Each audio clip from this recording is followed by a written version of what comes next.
Mr. Acting Speaker and honorable members, health care is surprisingly controversial. You would think that the wish to give people care when they are at their weakest would be totally acceptable. And who would challenge the desire to get rid of inefficiency and duplication in an aging, expensive health system? Mr. Acting Speaker, I accepted the honor of leading the Ministry of Health because I believe that despite detractors and despite disagreements on detail, at the end of the day, Bermudians want to take care of one another. I believe this, Mr. Acting Speaker, and I have every confidence that the honorable members on the other side of this House also agree with this as well. We have seen our U.S. neighbors to the west struggle with health care debates for decades. We've seen them struggle to achieve reforms that will put them on par with the rest of the developed world. However, our own debates do not need to fall trap to the same debacle that we see in the United States. Mr. Acting Speaker, I believe that we can chart our own path. We can look to the best, the fairest, and the most efficient health systems in the world and seek inspiration from them. We can learn from their achievements and apply the best methods here in Bermuda. We do not need to be held back by the resistance or, as seen in the United States, a culture's lack of support for health as a human right. No, Mr. Acting Speaker, with the mandate this government received from the people of Bermuda, I know Bermuda believes that health is a fundamental human right and that everyone should have access to health care. Mr. Acting Speaker, I am delighted to rise today to speak to the Honorable House about the government's health financing reforms. As you know, we have begun a period of public consultation during which we are speaking to stakeholders and the public on how we can ensure all of Bermuda's residents can have affordable access to health care. Some have asked, why are we doing this? And the answer is simple. I want to make sure everyone can be healthier, from children to adults and seniors. Everyone can lift and elevate their state of health from what it is today. This is not to say that I will prevent the aging of our population or reverse chronic diseases overnight or eliminate the social economic disparities that determine most health outcomes. We can't do all of these things, but we can help everyone achieve a better state of health. And in order to do this, we need more prevention, we need access to health care for all, and a decent basic plan with benefits to keep us healthy. Mr. Acting Speaker, to be clear, health coverage will not fix all of our health problems. However, without it, we cannot fix any of our problems. This is why ensuring health coverage of a decent package that is affordable and available to all is fundamental. And to do this, we have to change the way that we pay for health care.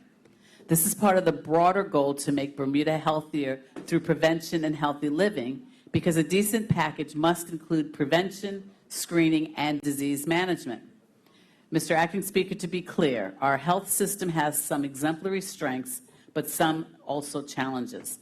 We are the third most expensive health system in the world, but ranked 13th in terms of life expectancy. Health costs consume 11.5% of our GDP. 75% of our adults are overweight or obese, and 54% of adults have one or two chronic disease risk factors. 12% of our adults have diabetes, and 10% of all of our health spending, which costs Mr. Acting Speaker $78 million, is on just two preventable conditions, such as chronic kidney disease and diabetes. Our system needs to change direction to combat this reality. We need systemic changes to incentivize good behavior of health and better health outcomes. This means reforming the basic insurance plan and the way that we pay for it. Mr. Acting Speaker, following extensive considerations, the government has decided to adopt a unified model of health financing. That is a single-payer system for the basic insurance plan. This decision was taken with careful consideration of the health financing reform options developed by the National Health Plan Finance and Reimbursement Task Group in 2010. Mr. Acting Speaker, as I've said in this Honorable House on the 6th of July last year, the task group that produced the options report included a representation of physicians, insurers, employers, and international business, and relied heavily on the expert advice of the late Dr. Mark Roberts, who's a professor of health economics at the Harvard School of Public Health, and eminent World Bank advisor and global health systems expert. The task group also benefited from independent actuarial advice. Mr. Acting Speaker, while the 2012 modeling on benefit proposals is clearly outdated now, the options on how to finance the health system are not. Global health financing systems have not changed, and the work of this task group remains as relevant today as it was then, except for now, Mr. Acting Speaker, it's far more urgent. For this reason, Mr. Acting Speaker, when this government came to power, we decided not to waste time reinventing wheels, and we picked up the work of this bipartisan task group to decide how to achieve healthcare success for all. I established a stakeholder consultation group to review the options report and advise us of the sector's position with respect to the two options.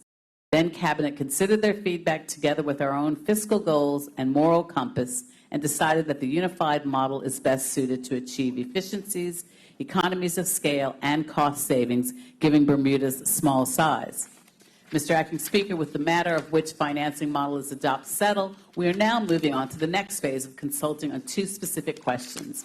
One, what the new basic insurance plan should include and the cost, and this will, of course, replace the SHB.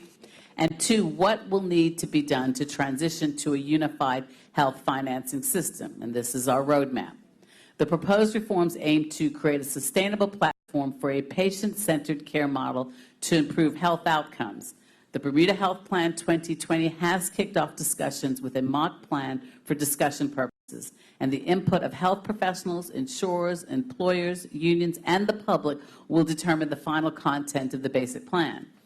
Mr. Acting Speaker, I want to stress that the public consultation is for 4 months, during which working groups will be established so that dialogue and collaboration with key stakeholders can continue beyond November and throughout the reform process. The point to stress is that this is the beginning of a journey with a goal to develop a transition plan and begin a phased implementation in August 2020. This is a seismic change, Mr. Acting Speaker, and we do not intend to do it overnight or in isolation, and that is why we are consulting publicly. A website has been set up to share information with interested parties, and I've been meeting privately with stakeholders in anticipation of the public town hall meeting, which began in early September.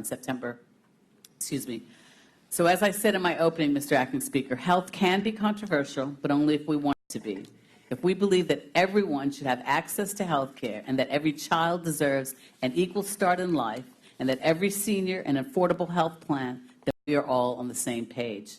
Ultimately, Mr. Acting Speaker, this is about making Bermuda healthier, and now is the time to drive this goal forward. Thank you, Mr. Acting Speaker.